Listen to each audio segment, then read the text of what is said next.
ব্যবসা বাণিজ্যের বিশ্লেষণে ডিবিসি নিউজের নিয়মিত আয়োজন ইসলামী ব্যাংক টালিখাতায় স্বাগত জানাচ্ছে আমি হিমাদ্রি রাহাত।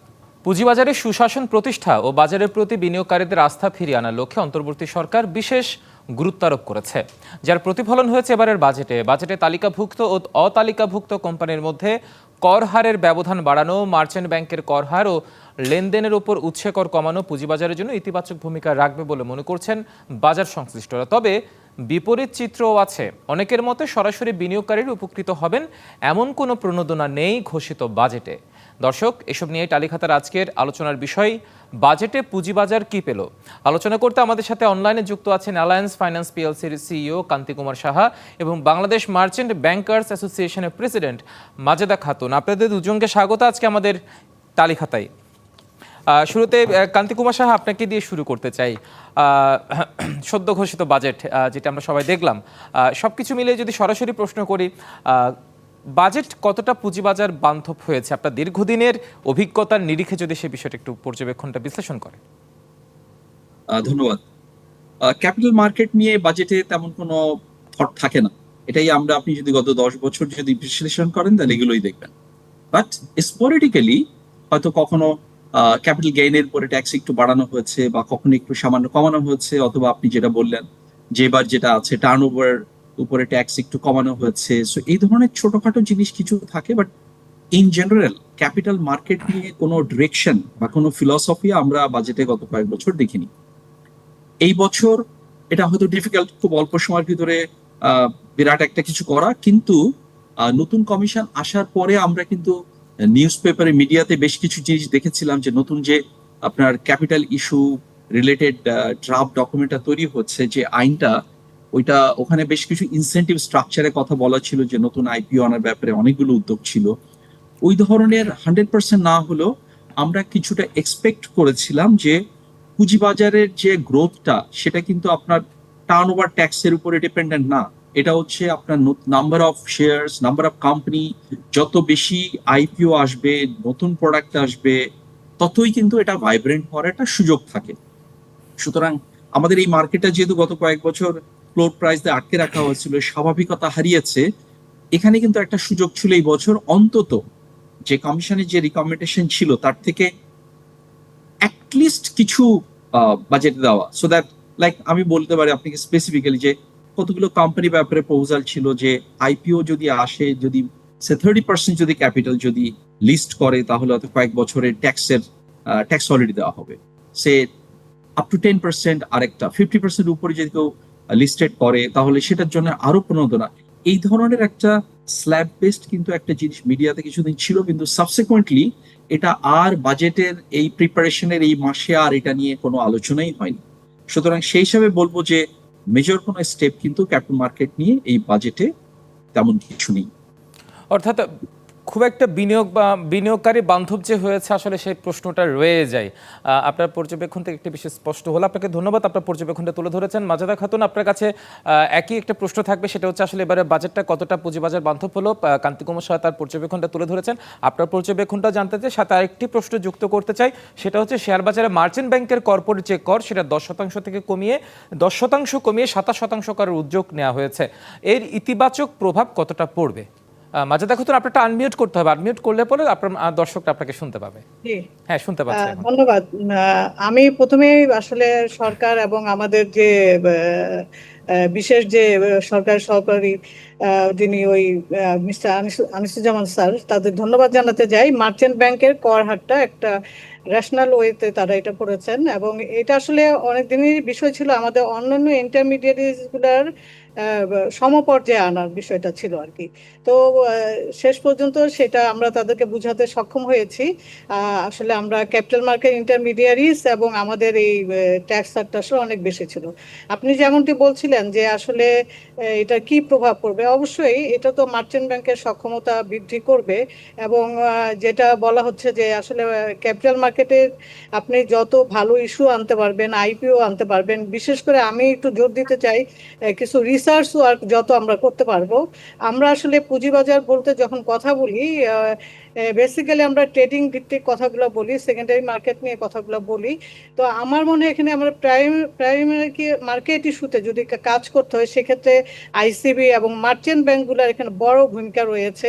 বিশেষ করে কোম্পানিগুলোর স্ট্রাকচারাল ক্যাপিটাল স্ট্রাকচার বা তাদের প্রাথমিক যে কাজগুলো থাকে, ট্যাক্স রিলেটেড প্লাস তাদের ফিনান্সিয়াল স্টেটমেন্টগুলো তৈরি করতে যেই কনসালটেন্সিটা দেওয়া দরকার, এটা কিন্তু আসলে মার্চেন্ট ব্যাংককে দেওয়া উচিত।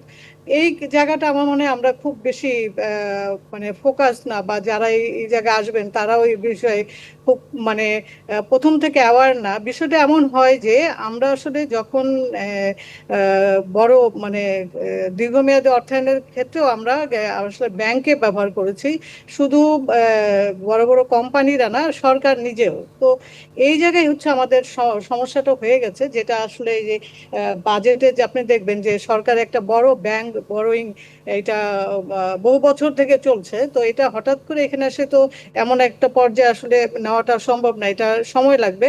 তো সেই ক্ষেত্রে যে বিষয়গুলো আমি দেখেছি, আমি যেহেতু অ্যাসোসিয়েশনের প্রেসিডেন্ট এবং আইসিবিতে কাজ করার সুবাদে সরকারের পক্ষে এবং বিভিন্ন টাস্ক ফোর্সের সাথে যে আমার কথা বলার বা মিটিং করার সুযোগ হয়েছে, আমার মনে হয়েছে তারা এই বিষয়গুলো অ্যাড্রেস করছেন এবং এই বিষয়গুলো তারা দেখছেন। বা এই যে আমার বাজেট কাঠামোর যে মূল স্ট্রাকচারাল যে বিষয়টা, যে আমরা আসলে এই লং টার্মের অর্থায়নটা কোথা থেকে করব, এই বিষয়টা মনে হয় অ্যাড্রেস করা হয়েছে। হয়তো এটা স্টেপ বাই স্টেপ হবে। আমি একটু আশাবাদী থাকতে চাই, কারণ নিরাশা নিয়ে আসলে তো কোনো কিছু আপনি অগ্রসর হতে পারবেন না। তো সেই ক্ষেত্রে এই প্রবলেমগুলো যেহেতু অ্যাড্রেস হয়েছে, এখন এটা আমরা কিভাবে বাস্তবায়ন করব সেই বিষয়টা হচ্ছে যে আপনি খেয়াল করবেন যে ওই প্রধান উপদেষ্টা যে কয়েকটা মিটিং হয়েছিল, সেখানে যে কয়েকটা বিষয় বলা হয়েছে, সেখানে কিন্তু একটা বিষয় আসছে যে বড় বড় অর্থায়নগুলো সরকার কিভাবে ক্যাপিটাল মার্কেট থেকে করতে পারে। তো আসলে এটা যদি তখন ব্যাংকিং সেক্টরের উপরে যদি প্রেশারটা কমে যায় এবং এটা যদি ক্যাপিটাল মার্কেটের উপরে আসে, এবং আমাদের যে বড় বড় যারা উদ্যোক্তা, বড় যারা ভালো কোম্পানিরা আছেন, তারা যদি এটা মনে করেন যে আসলে তারা জনগণকে অংশীদার করে তারপরে তারা তাদেরকে ডিভিডেন্ড দিবে, আইদার তারা এই ব্যাংক থেকে ঋণ নিয়ে সেটা শোধ করার পরিবর্তে তারা হয়তো জনগণের কাছ থেকে জনগণকে অংশীদার করবে, এই যে একটা মানসিকতার পরিবর্তন। তো এই সবগুলা বিষয় আসলে জরুরি, মানে খুব স্পেসিফিক যে একজন একটা কাজ করলে এটা ক্যাপিটাল মার্কেট ঠিক হয়ে যাবে সেটা না। তারপরে আমি আমি যেটা ওই লিস্টেড কোম্পানির যে ট্যাক্স গ্যাপটা কমানো হয়েছে বা যেটা ট্যাক্স গ্যাপটা বাড়ানো হয়েছে, সেটা আমার মনে হয় যে এটা একটা স্টেপ। এটা পর্যাপ্ত না, কিন্তু এটা শুরু হয়েছে। আমাদের প্রপোজাল আরো বেশি ছিল এই বিষয়গুলো।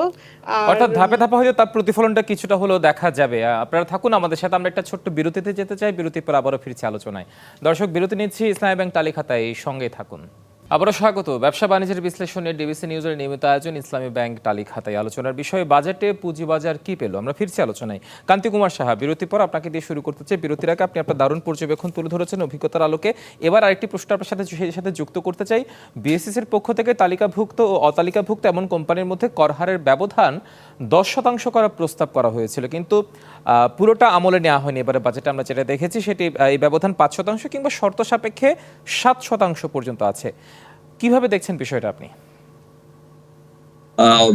আমরা আসলে অভিজ্ঞতা থেকে বলি যে আমিও এক সময় ইস্যু ম্যানেজমেন্ট এগুলো কাজ করতাম, তখন আমরা দেখতাম যে কর্পোরেট গুলোকে যে ইভেন 10%, গ্যাপটা ছিল, 10% গ্যাপ দিয়ে আমরা অ্যাট্রাক্ট করতে পারিনি for listing with the capital market. তারা আরো গ্যাপ চায়, এবং এটার প্রেক্ষিতে আমরা যদি আশেপাশের আরো কয়েকটা দেশে, যেমন আমি শ্রীলঙ্কার এক্সাম্পল আমি আপনার সঙ্গে আলাপ করছিলাম, তো ওখানে ওরা কিন্তু একসময় ইনসেন্টিভ স্ট্রাকচার দিয়ে বোথ বন্ড মার্কেট এবং ক্যাপিটাল মার্কেটে আজকে যে অবস্থায় এসে ওরা কিন্তু অনেক ডেভেলপ করেছে। লুক অ্যাট ভিয়েতনামে আজকে আমি একটু দেখছিলাম, জাস্ট একটু ভাবলাম যে একটু কম্পারিজনের জন্য নিই। ওদের ডেইলি টার্নওভার 2 বছর আগেই ছিল, অ্যাভারেজ ইউএস ডলারে কনভার্ট করে বললে অ্যাবাউট $1.3 বিলিয়ন। তার মানে আমাদের প্রায় আমাদের প্রায় 15,000 কোটি টাকার সমান। সেখানে আমাদের এখন 500 কোটি টাকাও টার্নওভার হয় না, যেটা আগে হয়তো 1,000 1,500 এই লেভেলেও ছিল। এখন এই জিনিসগুলো অ্যাড্রেস করে দেখতে হবে যে 10 ছিল বা 5 ছিল, আমি আরো 5% দেখে দিলাম। No, it should be determined based on the dialogue with the intermediaries, merchant bank, যারা ইস্যু ম্যানেজমেন্টে কাজ করবে, যারা ক্যাপিটাল মার্কেটে আসার মতো প্রবাবল কোম্পানিজ গুলো আছে, তাদের সঙ্গে কথা বলে যে what should be the incentive structure করলে আপনি আসবেন। তাহলে ওদের কাছ থেকে যদি ফিডব্যাকটা নেওয়া যায়, তারপরে পলিসি ফরমুলেট করলে বা ট্যাক্সের স্ট্রাকচারটা ঠিক করলে আমার মনে হয় that will more fruitful instead of আমরা নিজেরা করে ফেললাম, মানে রেগুলেটর করে ফেললো বা ট্যাক্স অথরিটি করে ফেললো। এর আগেও আমরা এই ধরনের এক্সারসাইজ দেখেছি, এগুলোতে কিন্তু পাস্ট এক্সপিরিয়েন্স থেকে আমরা বলতে পারি খুব একটা ফলদায়ক হয়নি। আবার আরেকটা জিনিস, গভর্নমেন্টের আরেকটা ডিরেকশন আমরা এক্সপেক্ট করছিলাম, সেটা হচ্ছে যে গভর্নমেন্টের ডেফিসিট ফাইন্যান্সিং এর জন্য গভর্নমেন্ট অনেক ধরনের ব্যবস্থা নেয়। তার ভিতরে একটা হচ্ছে সেভিংস সার্টিফিকেট বিক্রি করা, ব্যাংকের borrowing, and also foreign aid grand or whatever or borrowing, কিন্তু দেখা যাচ্ছে যে এই বাজেটে প্রপোজ করা হচ্ছে ডেফিসিট ফাইন্যান্সিং করা হবে 1,25,000 টাকা, তার ভিতরে 1,20,000 টাকা আসবে ফ্রম ব্যাংকস অ্যান্ড 5,000 কোটি টাকা, না সরি 1,05,000 টাকা আসবে ব্যাংকের থেকে, 20,000 কোটি টাকা আসবে সঞ্চয়পত্র থেকে। আমার একটা ছোট্ট ইয়ে থাকতো যে গভর্নমেন্ট একটা টোকেন যদি এখান থেকে মনে করতো যে গভর্নমেন্টের দুটো প্রতিষ্ঠান দিয়ে আমি এখান থেকে 1,000 বা 2,000 কোটি টাকাও আমি রেজ করতে চাই, তাহলে কিন্তু একটা ইন্ডিকেশন থাকতো।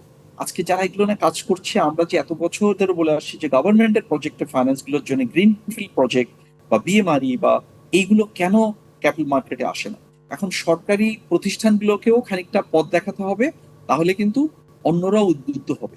তো সরকার যদি স্টেপটা নিত তাহলে আমরা খুব খুশি হতাম, এই বাজেটে যদি এরকম একটা ইন্ডিকেশন আমরা পেতাম। সেটা আনফরচুনেটলি নেই। বাট তারপরেও আমি দেখেছি যে যেটা আমাদের ম্যাডাম বলছিলেন যে টার্ন ওভারের উপরে যেটা করা হয়েছে বা ট্যাক্সের জন্য যদি 10% গ্যাপটা রাখা হয়, it will give a indication, positive indication.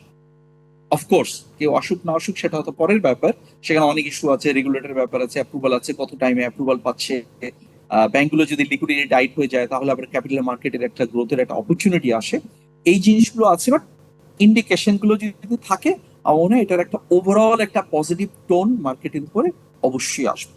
নিশ্চয়ই নিশ্চয়ই, আপনার সাথে আমরাও সেই আশাবাদ রাখতে চাই। আপনি থাকুন আমাদের সাথে। মাজেদা খাতুন, আপনার কাছে যে প্রশ্নটি এবার রাখতে চাই সেটা হচ্ছে পুঁজিবাজারে যে আস্থার সংকট, সেটা নিরসনে কাগজে কলমে বেশ কিছু উদ্যোগ কিন্তু অন্তর্বর্তী সরকার নিয়েছে, কিন্তু সেই কাগজে কলমে যে উদ্যোগ সেটা আসলে বাস্তবে কতটা প্রতিফলিত হবে বলে মনে করছেন?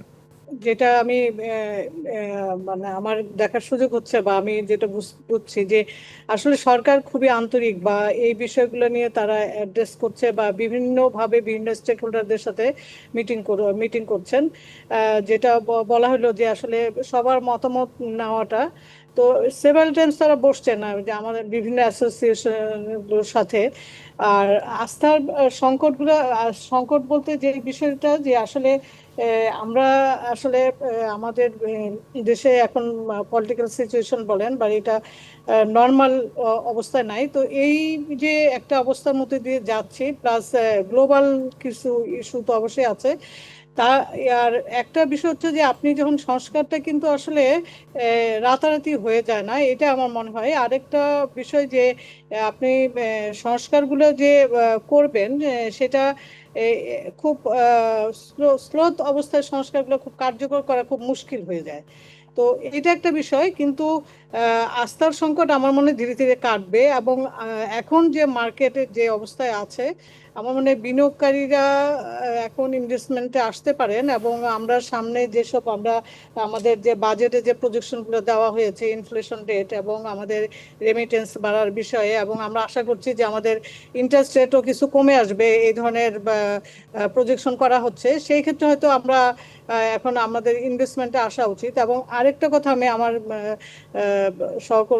এখানে উনি কান্তিদা যে কথাগুলো বলছিলেন যে আসলে এখানে ভালো ভালো ইস্যুগুলো এবং সরকারের যে বাজেট স্ট্রাকচারে যে বরোয়িং এর সেক্টরটা, সেখানে ক্যাপিটাল মার্কেটকে ইনক্লুড করতে হবে।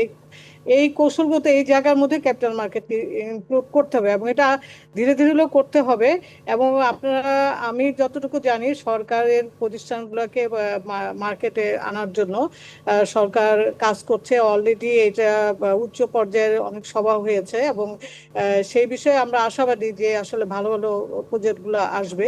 কিন্তু আমি এটার সাথে একটা জিনিস অ্যাড করতে চাই, যেসব কোম্পানিগুলো লিস্টেড হবে বা জনগণকে শেয়ার দিবে, সেই সংক্রান্ত পলিসি পলিসিগুলো ব্যাপারে যেন পরবর্তীতে সরকার অ্যাওয়ার্ড থাকে, যে আসলে এমন পলিসি যেন গ্রহণ না করা হয় সেই সব কোম্পানিগুলো বা সেক্টরগুলো ক্ষতিগ্রস্ত হয়।